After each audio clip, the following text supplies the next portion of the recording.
दोस्तों, आपका आपके अपने YouTube चैनल आर के विथ एजुकेशन पर आज हम बात करेंगे मेवाड़ वंश के 30 अति महत्वपूर्ण प्रश्नों के बारे में, जिसके भाग 3 के बारे में। हमने इससे पहले 2 भाग में 60 क्वेश्चन हल कर लिए हैं। ये सभी प्रश्न या तो राजस्थान की प्रतियोगी परीक्षाओं में आ चुके हैं या ये आरबीएससी की पुस्तकों से लिए गए हैं। तो इस हमारा पहला प्रश्न है आज का, वीर राजा का वीर पुत्र किसे कहा गया है? ऑप्शन ए दे रखा है राणा प्रताप को, ऑप्शन 2 दे रखा है राणा अमर सिंह को, ऑप्शन 3 दे रखा है राणा करण सिंह को, ऑप्शन नंबर 4 दे रखा है राणा उदय सिंह को। तो इसका सही आंसर रहेगा राणा अमर सिंह को। किसको कहा है? राणा अमर सिंह को। और कहा किसने है? जीएच ओझा ने। किसने कहा है? जीएच ओझा ने। जीएच ओझा ने कहा है कि वीर राजा का वीर पुत्र, यानी कि वीर राजा कौन हो गया? राणा प्रताप। राणा प्रताप के पुत्र थे राणा अमर सिंह। तो इनको तो कह दिया वीर राजा और इनके पुत्रों को कह दिया वीर पुत्र, वीर राजा का वीर पुत्र। तो इसका सही आंसर रहेगा राणा अमर सिंह। ऑप्शन नंबर 2 दे रखा है, महाराणा अमर सिंह से संबंधित असत्य कथन है। इन्हें चक्रवीर के नाम से जाना जाता है। इनका काल मेवाड़ का अबुद्धे काल कहा जाता है। इन्होंने 2 मुगल बादशाहों अकबर और जहांगीर का काल देखा। प्रथम शासक जो मुगल दरबार में उपस्थित हुए। तो पहला ऑप्शन है, इन्हें चक्रवीर के नाम से जाना जाता है। बिल्कुल सही बात है, आरबीएससी किताब में सेम लाइन दी हुई है। इनका काल मेवाड़ का अबुद्धे काल कहलाता है, ये लाइन भी दी हुई है। इन्होंने 2 मुगल बादशाहों अकबर और जहांगीर का काल देखा, ये बात भी सही है। प्रथम शासक जो मुगल दरबार में उपस्थित हुए, ये बात असत्य है, क्योंकि मुगल मेवाड़ संधि के अनुसार 1615 में जो मुगल मेवाड़ संधि हुई है, उसके अनुसार ये था कि कोई भी शासक मुगल दरबार में उपस्थित नहीं होगा, बल्कि उनका युवराज जा सकता है। तो इसका सही ऑप्शन है ऑप्शन नंबर 4। मुगल मेवाड़ संधि 5 फरवरी 1615 को हुई। 1615 को किन के मध्य हुई? ऑप्शन ए दे रखा है अमर सिंह और जहांगीर, ऑप्शन 2 दे रखा है करण सिंह और जहांगीर, ऑप्शन 3 दे रखा है प्रताप और अकबर, ऑप्शन 4 दे रखा है प्रताप और जहांगीर। तो इसका सही आंसर रहेगा अमर सिंह और जहांगीर के मध्य में। इसके मध्य में हुई थी, अमर सिंह और जहांगीर के मध्य में। राणा अमर सिंह के समय सामंतों की कितनी श्रेणियां थी? ऑप्शन ए दे रखा है 2, ऑप्शन 3 दे रखा है 3, ऑप्शन 3 दे रखा है 4, ऑप्शन 4 दे रखा है 1। तो राणा अमर सिंह के समय सामंतों की श्रेणियां थी 2। पहली श्रेणी थी सरदार और दूसरी श्रेणी, इसमें से पहली थी सरदार और दूसरी थी उमराव। राणा अमर सिंह के समय सामंतों की श्रेणियां थी 2, ऑप्शन 1 सही है। प्रश्न नंबर 5 है, मुगल मेवाड़ संधि से संबंधित शर्तों में असत्य कथन क्या है? तो इसमें है, मेवाड़ का महाराणा मुगल दरबार में उपस्थित नहीं होगा, बल्कि उसकी जगह युवराज उपस्थित होगा। ऑप्शन 2 दे रखा है, मेवाड़ के शासक मुगलों से वैवाहिक संबंध स्थापित नहीं करेंगे। मुगलों ने चित्तौड़गढ़ वापस कर दिया और उसकी मरम्मत करवाई जा सकती है। मेवाड़ के युवराज को 5000 का मनसब दिया गया। तो पहला ऑप्शन है, मेवाड़ का महाराणा मुगल दरबार में उपस्थित नहीं होगा, बल्कि उसकी जगह युवराज उपस्थित होगा। ये बात बिल्कुल सत्य है। मेवाड़ के शासक मुगलों से वैवाहिक संबंध स्थापित नहीं कर सकेंगे, ये बात बिल्कुल सही है। मुगलों ने चित्तौड़गढ़ वापस कर दिया और उसकी मरम्मत करवाई जा सकती है, ये बात बिल्कुल सही नहीं है, क्योंकि चित्तौड़गढ़ तो उन्होंने वापस कर दिया, लेकिन इसकी मरम्मत करवाने की उन्होंने परमिशन नहीं दी। मेवाड़ के युवराज को 5000 का मनसब दिया गया, ये बात सही है। तो इसका सही आंसर रहेगा ऑप्शन नंबर 3। ऑप्शन नंबर 6 है, मेवाड़ का प्रथम शासक जो मुगल दरबार में उपस्थित हुआ। Rana Amar Singh, option A, option 2 दे रखा है राणा करण सिंह, ऑप्शन 3 दे रखा है जगत सिंह, ऑप्शन नंबर 4 दे रखा है राज सिंह। तो इसका सही आंसर रहेगा राणा करण सिंह। प्रथम युवराज थे ये और प्रथम शासक थे, एवं प्रथम शासक ये थे जो मुगल दरबार में उपस्थित हुए। प्रश्न नंबर 7 दे रखा है, पिछोला झील में जग मंदिर का निर्माण शुरू करवाया। ऑप्शन ए दे रखा है अमर सिंह ने, ऑप्शन 2 दे रखा है करण सिंह ने, ऑप्शन 3 दे रखा है राणा प्रताप ने, ऑप्शन नंबर 4 दे रखा है राणा राज सिंह ने। तो पिछोला झील में जग मंदिर का निर्माण कार्य शुरू करवाया था करण सिंह ने, लेकिन इनको पूर्ण करवाया था जगत सिंह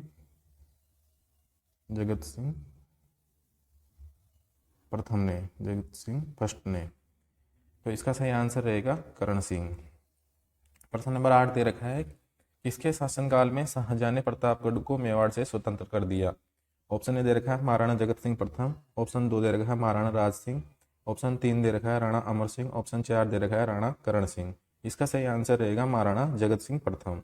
महाराणा जगत सिंह प्रथम के समय में शाहजहां ने प्रतापगढ़ को मेवाड़ से स्वतंत्र कर दिया। पहले ये मेवाड़, बांसवाड़ा और प्रतापगढ़ तीनों एक में ही थे।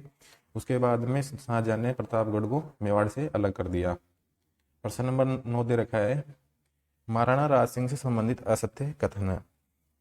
इन्हें विजयकत कातू की उपाधि प्राप्त है, इन्हें हाइड्रोलिक रूलर कहा जाता है, इन्होंने टीका दौड़ की शुरुआत की, और ऑप्शन नंबर 4 दे रखा है जजिया कर का समर्थन किया। तो पहला ऑप्शन देखते हैं, इन्हें विजयकत कातू की उपाधि प्राप्त है, बिल्कुल सही है। इन्हें हाइड्रोलिक रूलर कहा जाता है, यह बात भी सही है। इन्होंने टीका दौड़ की शुरुआत की। और ऑप्शन नंबर 4 दे रखा है जजिया कर का समर्थन किया। इन्होंने जजिया कर का समर्थन नहीं किया, बल्कि इसका विरोध किया।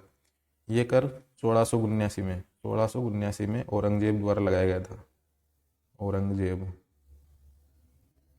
औरंगजेब द्वारा। तो इसका सही आंसर रहेगा ऑप्शन नंबर 4। प्रश्न नंबर 10 दे रखा है अपने पास में, महाराणा राज सिंह और औरंगजेब के मध्य मतभेद के कारण। आरबीएससी किताब में ये इनसे संबंधित कुछ लाइनें दी हुई है। ऑप्शन ए दे रखा है, राज सिंह द्वारा जजिया कर 1679 का विरोध करना, किशनगढ़ की राजकुमारी चारुमती से विवाह करना 1669 में, चित्तौड़गढ़ की मरम्मत करवाना, औरंगजेब के दक्षिण अभियान में उसकी सहायता नहीं करना। तो इसके सारे के सारे ऑप्शन सही है। सारे कारण हैं, ये सारे कारण हैं औरंगजेब से मतभेद के, यानी कि सभी कथन सही है, सभी कथन सही है। इसके सही है सारे कथन। प्रश्न नंबर 11 है, राज सिंह को ढूंढने के लिए औरंगजेब ने किसको भेजा?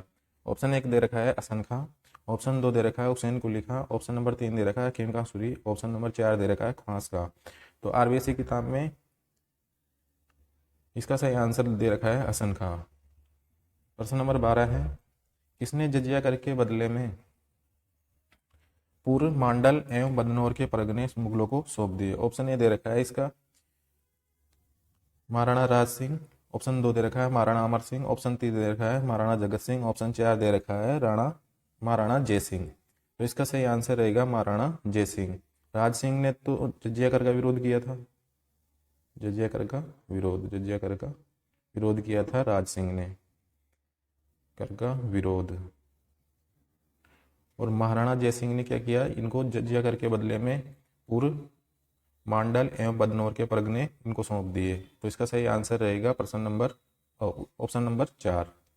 देबारी समझौता 1708 किसके समय हुआ? ऑप्शन ए दे रखा है महाराणा जय सिंह, ऑप्शन नंबर 2 दे रखा है महाराणा राज सिंह, ऑप्शन नंबर 3 दे रखा है महाराणा जगत सिंह, ऑप्शन नंबर 4 दे रखा है अमर सिंह द्वितीय। तो इसका सही आंसर रहेगा अमर सिंह द्वितीय। ये 3 रियासतों के मध्य था, एक तो मेवाड़, एक मारवाड़ और एक आमेर रियासत। इन तीनों रियासतों के मध्य में ये समझौता हुआ था। और महाराणा अमर सिंह ने आमेर के शासकों की मदद की थी इसके अंदर। ऑप्शन नंबर 4 दे रखा है, देवारी समझौता किन रियासतों के मध्य हुआ? ऑप्शन ए है मेवाड़, मारवाड़, बीकानेर, ऑप्शन नंबर 2 है मेवाड़, मारवाड़, भरतपुर, ऑप्शन नंबर 3 है मेवाड़, मारवाड़, कोटा, ऑप्शन नंबर 4 है मेवाड़, मारवाड़ और आमेर। तो इसका सही आंसर रहेगा मेवाड़, मारवाड़ और आमेर, प्रश्न नंबर 14 का। प्रश्न नंबर 15 है, हुरडा सम्मेलन की रूपरेखा किसने तैयार की? ऑप्शन ए दे रखा है अमर सिंह द्वितीय, ऑप्शन नंबर 2 दे रखा है महाराणा जय सिंह, ऑप्शन नंबर 3 दे रखा है महाराणा जगत सिंह द्वितीय, ऑप्शन नंबर 4 दे रखा है महाराणा संग्राम सिंह द्वितीय। तो इसका सही आंसर रहेगा महाराणा संग्राम सिंह द्वितीय। रूपरेखा तैयार की महाराणा संग्राम सिंह ने, रूपरेखा तो तैयार की थी महाराणा संग्राम सिंह द्वितीय ने। तो इसका सही आंसर है ऑप्शन नंबर 4। प्रश्न नंबर 16 है, हुरडा सम्मेलन 17 जुलाई 1734 की अध्यक्षता किसने की? हुरडा सम्मेलन हुआ है 17 जुलाई 1734 को। इसका ऑप्शन नंबर 1 दे रखा है अमर सिंह द्वितीय, ऑप्शन नंबर 2 दे रखा है महाराणा जय सिंह, ऑप्शन नंबर 3 दे रखा है महाराणा संग्राम सिंह द्वितीय, ऑप्शन नंबर 4 दे रखा है महाराणा जगत सिंह द्वितीय। तो इसका सही आंसर रहेगा महाराणा जगत सिंह द्वितीय। प्रश्न नंबर 17 है अपने पास में, किसके शासनकाल में में मेवाड़ ने मराठाओं को कर देना स्वीकार कर लिया। ऑप्शन है इसका अमर सिंह द्वितीय, महाराणा जय सिंह। ऑप्शन नंबर 3 है महाराणा राज सिंह। ऑप्शन नंबर 4 है महाराणा जगत सिंह द्वितीय। तो इसका सही आंसर रहेगा ऑप्शन नंबर 4, महाराणा जगत सिंह द्वितीय। प्रश्न नंबर 18 है अपने पास में, महाराणा भीम सिंह से संबंधित असत्य कथन है। कर्नल टोड इन्हीं के समय मेवाड़ आया था। इनका शासनकाल मराठा हस्तक्षेप का कालाध्याय कहलाता है। इन्होंने अंग्रेजों से सहायक संधि की। कृष्णा कुमारी विवाद से इनका संबंध नहीं था। ऑप्शन ए दे रखा है कर्नल टोड इन्हीं के समय मेवाड़ आया, बिल्कुल सही है। इनका शासनकाल मराठा हस्तक्षेप का कालाध्याय कहलाता है, बिल्कुल सही है। इन्होंने अंग्रेजों से सहायक संधि की, यह भी सही है। कृष्णा कुमारी विवाद से इनका संबंध नहीं है। इनका सीधा संबंध था कृष्णा कुमारी विवाद से, संबंध था क्योंकि कृष्णा कुमारी इन्हीं की पुत्री थी। तो इसका सही आंसर रहेगा ऑप्शन नंबर 4। कृष्णा कुमारी पुत्री थी मारवाड़ के भीम सिंह की, आमेर के जगत सिंह की, मेवाड़ के हमीर की और मेवाड़ के महाराणा भीम सिंह की। तो कृष्णा कुमारी पुत्री थी मेवाड़ के महाराणा भीम सिंह की। इसका उत्तर रहेगा ऑप्शन नंबर 4, मेवाड़ के महाराणा भीम सिंह की। प्रश्न नंबर 20 है, किसके प्रभाव में आकर महाराणा भीम सिंह ने अपनी पुत्री कृष्णा कुमारी को मरवा दिया। ऑप्शन ए दे रखा है फिरोज खां पिंडारी। ऑप्शन 2 दे रखा है जगत सिंह। ऑप्शन 3 दे रखा है आमिर खां पिंडारी। ऑप्शन नंबर 4 दे रखा है मान सिंह। इसका सही आंसर रहेगा आमिर खां पिंडारी। आमिर खां पिंडारी के प्रभाव में आकर इन्होंने अपनी पुत्री को जहर दिलवा दिया और अपनी ही पुत्री कृष्णा कुमारी को मरवा दिया, आमिर खां पिंडारी के प्रभाव में आकर। प्रश्न नंबर 21 दे रखा है, मेवाड़ भील कोर की स्थापना कब व किसके समय हुई। ऑप्शन ए है सरदार सिंह 1841 में।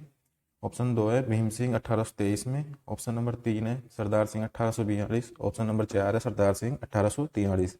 मेवाड़ भील कोर की स्थापना हुई थी सरदार सिंह के समय और 1841 में। तो इसका रहेगा ऑप्शन 1 सही।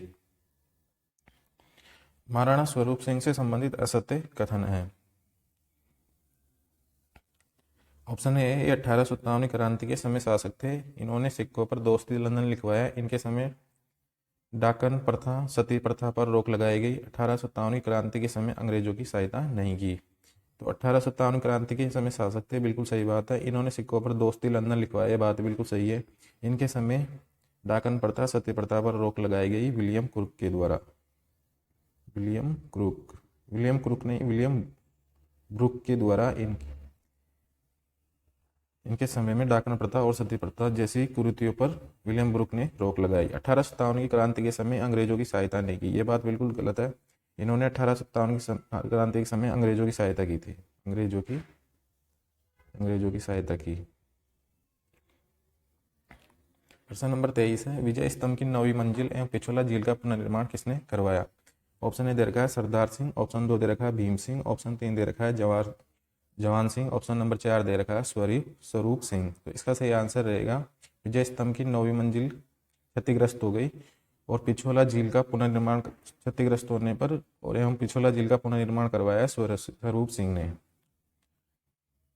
प्रश्न नंबर 24 है, मेयो कॉलेज में पढ़ने वाले उदयपुर के विद्यार्थियों के लिए उदयपुर हाउस बनवाया। ऑप्शन ए दे रखा है सरदार सिंह। ऑप्शन 2 दे रखा है जवान सिंह। ऑप्शन 3 दे रखा है स्वरूप सिंह। ऑप्शन 4 दे रखा है शंभू सिंह। तो इसका सही आंसर रहेगा शंभू सिंह ने। महाराज शंभू सिंह ने मेयो कॉलेज में पढ़ने वाले उदयपुर विद्यार्थियों के लिए क्या बनवाया, उदयपुर हाउस का निर्माण करवाया था। प्रश्न नंबर 25 है, महाराणा सज्जन सिंह से संबंधित असत्य कथन है। अंग्रेजों ने इन्हें केसरी हिंद की उपाधि दी। इनके समय जनगणना की शुरुआत हुई। लॉर्ड रिपन ने GCSI का किताब दिया। इन्होंने वीर विनोद ग्रंथ पर रोक लगाई। ऑप्शन ए कि अंग्रेजों ने केसरी हिंद की उपाधि दी, बिल्कुल सही है। इनके समय जनगणना की शुरुआत हुई, ये बात भी सही है। लॉर्ड रिपन ने GCSI का किताब दिया, ये बात भी सही है। इन्होंने वीर विनोद ग्रंथ पर रोक लगाई, ये बात सत्य नहीं है। वीर विनोद ग्रंथ पर रोक लगाने का कार्य किया था महाराणा फतेह सिंह ने। तो इसका सही आंसर हो जाएगा ऑप्शन नंबर 4। महाराणा सज्जन सिंह से संबंधित सत्य कथन है। 20 अगस्त, ऑप्शन ए दे रखा है 20 अगस्त 1880 को महेंद्रजा सभा का गठन किया। ऑप्शन दे रखा है परोपकारिणी सभा का गठन किया। राजस्थान की प्रथम साप्ताहिक पत्रिका सज्जन कीर्ति सुधाकर की शुरुआत की। और ऑप्शन नंबर 4 दे रखा है उपयुक्त सभी कथन सही है। तो पहला ऑप्शन देखते हैं, 20 अगस्त 1880 को में अंग्रेजी सभा का गठन किया, बिल्कुल सही है। ये सभा थी न्याय कार्यों से संबंधित, न्याय कार्यों से संबंधित ये कार्य करती थी। ऑप्शन 2 है, परोपकारिणी सभा गठन किया, ये बात बिल्कुल सही है। 1883 में परोपकारिणी सभा का गठन किया गया। राजस्थान की प्रथम साप्ताहिक पत्रिका सज्जन कीर्ति सुधाकर की शुरुआत की, ये बात भी सही है। और ऑप्शन 4 है, उपयुक्त सभी कथन सही है, इसका हो जाएगा ऑप्शन नंबर 4। 56 अकाल 1899 और बिजोलिया किसान आंदोलन के समय मेवाड़ के शासक थे। ऑप्शन ए दे रखा है महाराणा सज्जन सिंह, ऑप्शन 2 दे रखा है महाराणा स्वरूप सिंह, ऑप्शन नंबर 3 दे रखा है शंभू सिंह, ऑप्शन नंबर 4 दे रखा है महाराणा फतेह सिंह। तो महाराणा स्वरूप सिंह तो 1857 क्रांति के समय शासक थे, और शंभू सिंह के काल में वीर विनोद ग्रंथ की रचना स्टार्ट हुई, वीर विनोद ग्रंथ लिखने की शुरुआत हुई। और महाराणा फतेह सिंह 1899 यानी कि 56 काल और बिजोलिया किसान आंदोलन के समय क्या थे, शासक थे महाराणा फतेह सिंह। प्रश्न नंबर 28 अपने पास में, वीर विनोद ग्रंथ के लेखन पर रोक लगाई। ऑप्शन ए दे रखा है शंभू सिंह, ऑप्शन नंबर 2 दे रखा है सज्जन सिंह, ऑप्शन नंबर 3 दे रखा है भूपाल सिंह, ऑप्शन नंबर 4 दे रखा है महाराणा फतेह सिंह। इसका सही आंसर रहेगा महाराणा फतेह सिंह। प्रश्न नंबर 29 है, हरियाली अमावस्या के मेले की शुरुआत की, यानी कि उदयपुर में जो हरियाली अमावस्या का मेला लगता है उसकी शुरुआत किसने की है। ऑप्शन ए दे रखा है सज्जन सिंह ने, ऑप्शन 2 दे रखा है शंभू सिंह ने, ऑप्शन 3 दे रखा है भूपाल सिंह ने, ऑप्शन 4 दे रखा है महाराणा फतेह सिंह ने। और ये वाली जो बात है ये लिखी हुई है आरबीएससी किताब में, तो इसका सही आंसर रह जाएगा महाराणा फतेह सिंह ने। प्रश्न नंबर 30 है, महाराणा फतेह सिंह से संबंधित सत्य कथन है। एडवर्ड सप्तम के राज्याभिषेक में नहीं गए। ऑप्शन 2 है, फतेह सागर का निर्माण करवाया जिसे कनौट बांध कहते हैं। ऑप्शन नंबर 4 है, लॉर्ड मिंटो के उदयपुर आगमन पर मिंटो दरबार लगाया। और ऑप्शन 4 है, सभी कथन सही है। तो एडवर्ड सप्तम के राज्याभिषेक में नहीं गए क्योंकि केसरी सिंह बारट ने इनको रोक लिया चेतावनीरा चूंगटिया लिख के।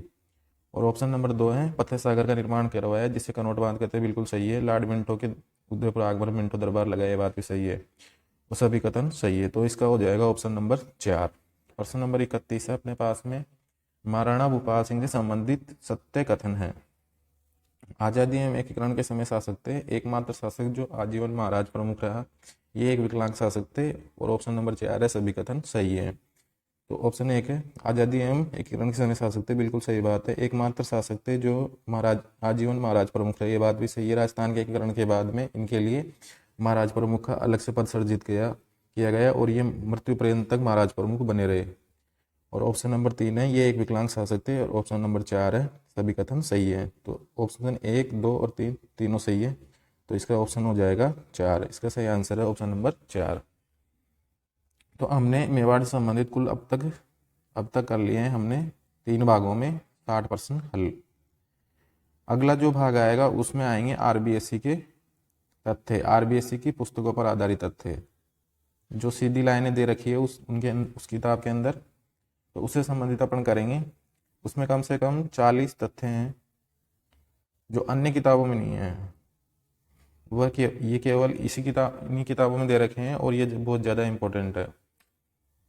यदि आपको हमारा वीडियो पसंद आया है तो चैनल को सब्सक्राइब करें, लाइक करें और शेयर करें।